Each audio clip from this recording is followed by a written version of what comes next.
अस्सलाम वालेकुम दोस्तों, क्या हाल है जी। उम्मीद करता हूँ आप लोग खैरियत से होंगे। अहमद आपकी खिदमत में हाज़िर है जी। आज एक नई वीडियो लेकर दोस्तों, आज की हमारा वीडियो का टॉपिक है जी ये हमारी जो थर्मल ओवरलोड रिले रहती है वो कैसे काम करती है, ठीक है, क्या उसके अंदर फंक्शन रहते हैं, ठीक है। मैंने आज एक मेरे पास पुरानी पड़ी हुई थी तो मैंने कहा उसको अंदर से आप लोग को दिखाऊँ कि उसके अंदर क्या रहता है, ठीक है दोस्तों। तो चलिए जी, बिना टाइम ज़ाया कीजिए शुरू करते हैं अपनी वीडियो को। वीडियो शुरू करने से पहले मेरी आप लोगों से रिक्वेस्ट है कि मेरे चैनल को सब्सक्राइब कीजिए, मेरी वीडियो को लाइक कीजिए, शेयर कीजिए ताकि दूसरे दोस्त भी इससे फ़ायदा उठा सकें, ठीक है दोस्तों। थर्मल ओवरलोड रिले ये मैं एक आपके सामने खोल के लेके आया हूँ, ठीक है। इसमें बेसिक चीज़ें मैं आपको बता देता हूँ। ये आपकी जो 3 स्ट्रिप्स हैं दोस्तों, ये आपकी कॉन्टेक्टर के अंदर टाइट होती हैं, ठीक है। ये आपके जो हैं आउट गोइंग है, ठीक है, RYB के लिए, ठीक है। ये जो है इसका रीसेट बटन है, ठीक है। और ये अंदर में आप देख रहे हैं इसकी वाइंडिंग हुई है, ठीक है। ये बेसिकली एक तार लिपटी हुई है।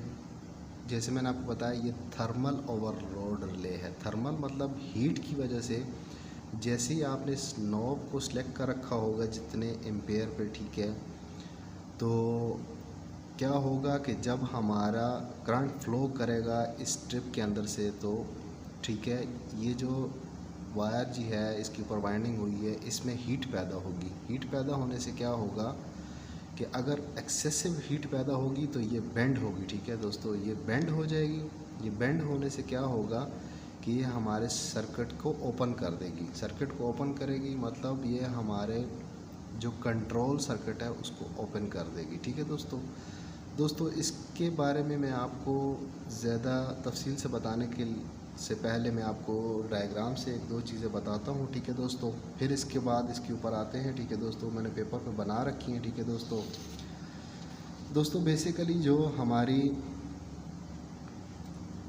थर्मल ओवरलोड रिले है, इसको जो ऑपरेटिंग सप्लाई आती है, ठीक है, इसको ऑपरेट करने के लिए जो हमारी RYB होती है दोस्तों, वो तो कॉन्टेक्टर के थ्रू इसमें आ जाती है, ठीक है। जबकि जो हम लोग की इसकी ऑपरेटिंग सप्लाई आती है उसमें जो हमारे 95 और 96 होते हैं ये नॉर्मल क्लोज़ होते हैं, ठीक है दोस्तों। इनके अंदर एक स्ट्रिप सी लगी रहती है, ठीक है दोस्तों, वो मैं अभी आपको दिखाने की कोशिश करूँगा, ठीक है। जबकि जो हमारे 97 और 98 ये दोनों जो हैं ये नॉर्मल ओपन रहते हैं, ठीक है दोस्तों। लेकिन जब हमारा शॉर्ट सर्किट या ओवरलोड या हमारा फेज़ फेलियर होता है तो उस कंडीशन में क्या होता है दोस्तों कि हमारे ये जो 95 और 96 नॉर्मल क्लोज थे, ठीक है, ये ओपन हो जाते हैं, जबकि 97 और 98 जो है ये आपस में क्लोज़ हो जाते हैं, ठीक है दोस्तों।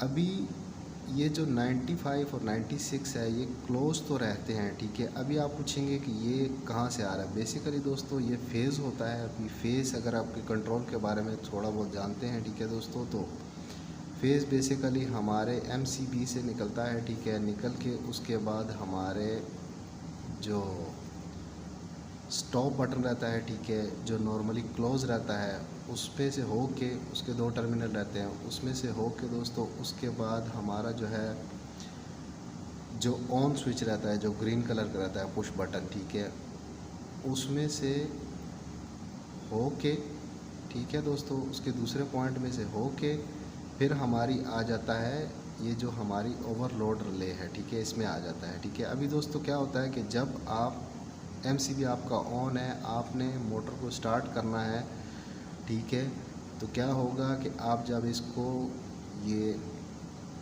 ऑन जो पुश बटन है इसको ऑन करेंगे तो आपका जो फेज़ है वो इसमें से होता हुआ, ठीक है, उसके बाद ये थर्मल ओवरलोड रिले से होता हुआ, ठीक है, आपका चला जाएगा। जो कॉन्टेक्टर वगैरह आपके ऑन करवाने थे उनको ऑन करवा देगा, ठीक है दोस्तों। तो ये बेसिकली इसका प्रिंसिपल असूल होता है दोस्तों, ठीक है। अभी इसमें क्या होता है दोस्तों कि ये जो 95 है और 97 इसको हम लोग बेसिकली शॉर्ट भी करते हैं आपस में, ठीक है। शॉर्ट करने का मकसद क्या होता है दोस्तों कि ये जो हमारा 95 और 97 जो है ये शॉर्ट हो गया, ठीक है। अभी आपकी मोटर चलते चलते ट्रिप हो गई किसी वजह से, ठीक है, ओवरलोड हुआ, फेज़ फेलियर हुआ, तो आपको कैसे पता चलेगा कि यार हमारा जो ओवरलोड है वो ट्रिप मारा हुआ है, ठीक है। तो ये जो शार्ट करते हैं आपस में फेज़, ठीक है दोस्तों, ये यही मकसद होता है इसका कि ये जो हमारा 98 पॉइंट है, ठीक है, इससे हम लोग एक इंडिकेशन लगा देते हैं, ठीक है, ट्रिप वाली इंडिकेशन, ठीक है, रेड कलर की, ठीक है। न्यूट्रल तो आपको पता है कॉमन रहती है। अभी क्या होगा कि इन केस आपकी थर्मल ओवरलोड जो है वो अगर ट्रिप हुई तो आपकी ये इंडिकेशन ऑन हो जाएगी। आपने आना है, सिंपली इसको रीसेट करना है, तो आपके जो ये जो ट्रिप इंडिकेशन है ये चली जाएगी। आपका ये जो 95 और 96 ओपन हो गया था शॉर्ट होने की वजह से, ठीक है, ओवरलोड होने की वजह से या फेज़ फेलियर की वजह से, ये रीसेट मारने से फिर दोबारा कंट्रोल सर्किट से जुड़ जाएगा, ठीक है, सेम हो जाएगा, ठीक है दोस्तों। अभी बात आती है कि दोस्तों ये काम कैसे करती है, ठीक है दोस्तों। अभी जहाँ तक काम की बात रहेगी दोस्तों, तो ये इसके अंदर ये एक वायर सी लगी हुई है दोस्तों, ठीक है। जब इसमें से करंट गुज़रता है दोस्तों, आपने जितनी लिमिट सेट करके रखी होती है दोस्तों, ठीक है, तब तक तो ये ठीक होता रहता है, इसमें हीट प्रोड्यूस्ड होती रहती है लेकिन उतनी ज़्यादा नहीं होती। लेकिन जब आपकी जो लिमिट आपने रखी है उससे ज़्यादा करंट इसमें से गुज़रता है दोस्तों, ठीक है, इसमें से, तो ये क्या होता है कि हीट होने की वजह से इसको बेंड होती है, ये बेंड इस साइड पे होती है, ठीक है। ये आप अगर देख सकते हैं कैमरा में, तो ये क्रॉस में लगी हुई है, ठीक है दोस्तों, ये बेसिकली क्रॉस में लगी हुई है। ये क्या करती है, ये इस तरफ बेंड होती है। ये इस तरफ बेंड होने से ये जो मैकेनिज़्म है, ठीक है, इसको ऑपरेट करवाती है, ठीक है।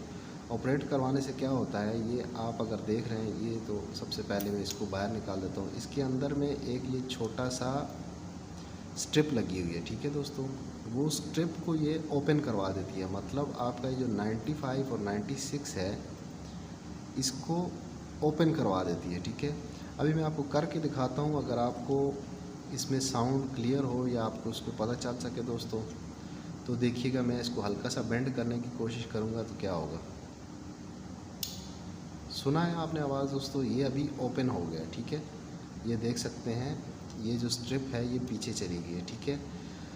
अभी ये जो स्ट्रिप पीछे गई है, ये जो मैंने बाहर निकाली है, ये 97 और 98 के साथ में कनेक्ट हो गई है। जो मैंने आपको इंडिकेशन यहाँ पे लगा के बताई है, अभी इस सूरत में आपकी इंडिकेशन ऑन हो जाएगी, ठीक है। तो आपको पता चल जाएगा कि यार हमारी ओवरलोड रिले ने जो है ट्रिप मारा हुआ है, ठीक है। अभी आप आएंगे रूट काज उसका देखेंगे क्या मसला है, ठीक है। उसके बाद आप इसको रीसेट मारेंगे तो ये फिर इसका मैकेनिज़्म वहाँ पे चला जाएगा, ठीक है दोस्तों। ये जो मैंने स्ट्रिप बाहर निकाल के रखी थी, ये बेसिकली सिर्फ 97 और 98 को मिलाने के लिए है, ठीक है दोस्तों। ये आप देख सकते हैं पतली सी एक स्ट्रिप है, ठीक है। इसके आगे एक पॉइंट सा बना हुआ है, ठीक है। तो ये बेसिकली ट्रिप की जो इंडिकेशन है उसको ऑन करवाने के लिए, ठीक है दोस्तों। अभी दूसरी बात आ जाती है, मैंने आपको एक और चीज़ बताई थी कि ये आपको प्रोटेक्शन देती है फेज़ फेलियर में, ठीक है। फेज़ फेलियर में कैसे प्रोटेक्शन देती है दोस्तों, बेसिकली फ़ेज़ फेलियर में ये होता है कि जब रनिंग में आपका कोई भी एक फेज़ फेलियर होता है तो इसके अंदर हीट प्रोड्यूस होने की वजह से, हीट कैसे प्रोड्यूस होती है कि जब आपका एक फेज़ फेलियर होता है तो आपका लोड जो है, सपोज़ अगर आपकी मोटर 10-10 एम्पेयर ले रही है, आर वाई बी तीनों में 10-10 एम्पेयर ले रही है, ठीक है। अभी आपका वाई फेस चला जाता है, ठीक है। तो ये जो वाई के 10 एम्पेयर थे ये डिवाइड होंगे कुछ आर पे और कुछ बी पे। तो उससे क्या होगा, इसकी जो लिमिट हमने सेट की है उससे ज़्यादा जाएगी, तो इसकी ये बायोमेटेलिक स्ट्रिप हीट होके इसको बंद करवा देगी, इसको बंद करवाएगी, इसको ट्रिप मरवाएगी, तो आपका जो कंट्रोल सर्किट है वो ओपन हो जाएगा, ठीक है दोस्तों। इसके अलावा मैंने आपको एक और चीज़ बताई थी कि जो हमारी थर्मल ओवरलोड रिले है ये हमें कभी भी प्रोटेक्शन देती है कि ये क्या करती है, ये हमारा जो कंट्रोल सर्किट है उसको बंद करवाती है, ठीक है दोस्तों। तो ये चीज़ ध्यान में रखिएगा। तो इसके अलावा दोस्तों अगर आपने ट्रिप की इंडिकेशन देखी तो आप ये चीज़ ध्यान में रखिएगा, आप इसको प्रेस करवाएंगे, ठीक है, तो तो आपकी जो ट्रिप कंडीशन है वो चली जाएगी। ठीक है दोस्तों, बाकी इसके अलावा ये 4 पॉइंट्स हैं इसके दोस्तों। सॉरी मेरे पास कैमरा उतना अच्छा जूम नहीं कर पा रहा है, ठीक है, नहीं तो मैं आपको दिखाता। ये इसके 1 2 3 4 पॉइंट्स है। ठीक है दोस्तों, ये बेसिकली ये आप अगर अभी देख सकते हैं, ये 97 है, ये 95 है, ठीक है, ये 96 है और ये 98 है। ये आपस में क्लोज़ रहते हैं। ठीक है, इन केस आपका ट्रिपिंग होती है, फेस फेलियर होता है ओवरलोड की वजह से, तो ये पहले तो क्लोज़ थे लेकिन ओपन हो जाते हैं। जब ये ओपन होते हैं तब 97 और 98 आपस में क्लोज़ हो जाते हैं। ठीक है दोस्तों, तो ये थी जी आज की हमारी वीडियो। उम्मीद करता हूँ आपको पसंद आई होगी। ठीक है दोस्तों, तो इसमें अगर आपका कोई सवाल है तो आप बिला झिझक मुझसे पूछ सकते हैं। ठीक है दोस्तों, तो आज के लिए इजाज़त दीजिए। नेक्स्ट वीडियो में कुछ नया लेकर हाज़िर होऊंगा, तब तक के लिए अल्लाह हाफ़िज़।